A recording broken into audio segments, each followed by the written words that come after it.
Le matin, vers 8 ou 9 heures, j'arrivais à ce même siège de métal jaune d'où, le soir de mon arrivée, j'avais jeté mes premiers regards sur ce monde. Je pensais aux conclusions hâtives que j'avais formées ce soir-là et ne pus m'empêcher de rire amèrement de ma présomption.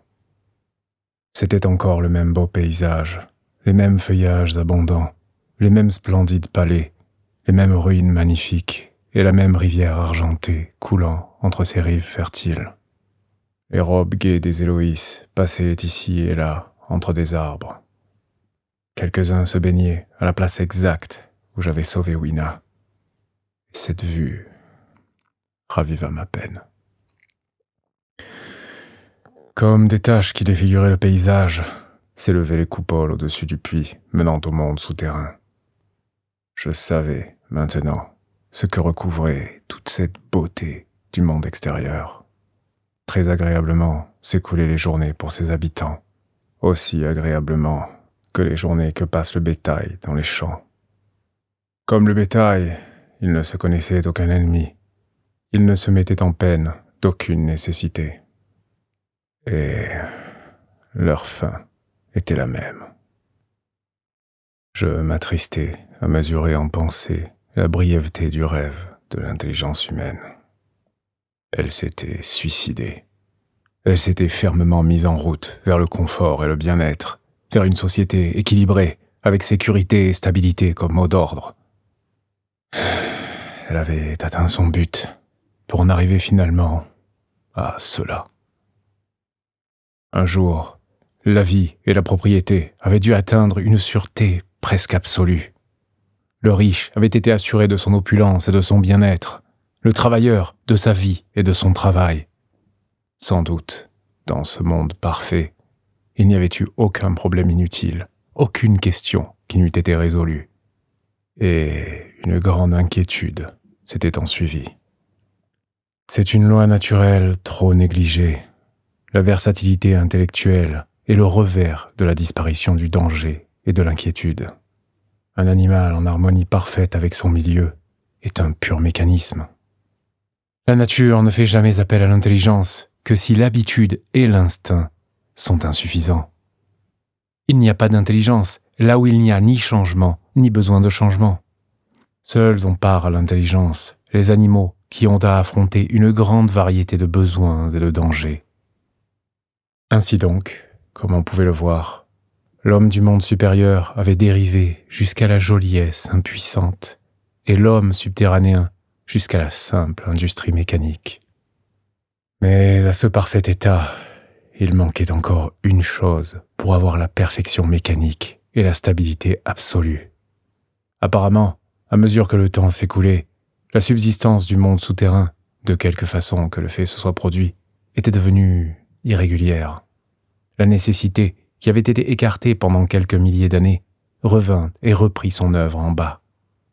Ceux du monde subterranéen étant en contact avec une mécanique qui, quelque parfaite qu'elle ait pu être, nécessitait cependant quelques pensées en dehors de la routine, avaient probablement conservé, par force, un peu plus d'initiative et moins des autres caractères humains que ceux du monde supérieur.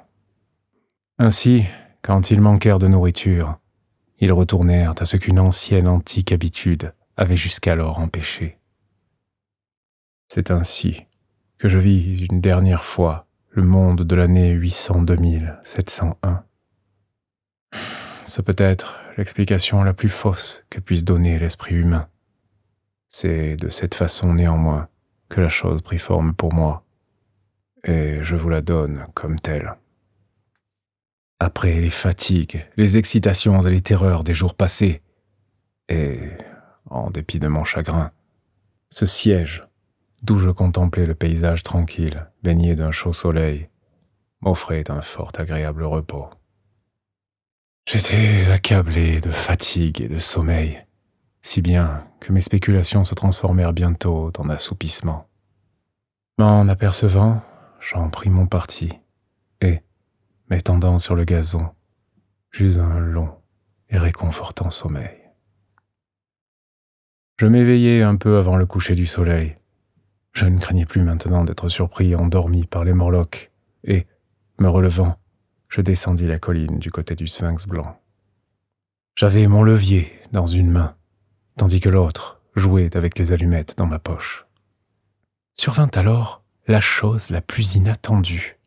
En approchant du piédestal du Sphinx, je trouvais les panneaux de bronze ouverts. Ils avaient coulissé de haut en bas le long de glissières. À cette vue, je m'arrêtai court, hésitant à entrer.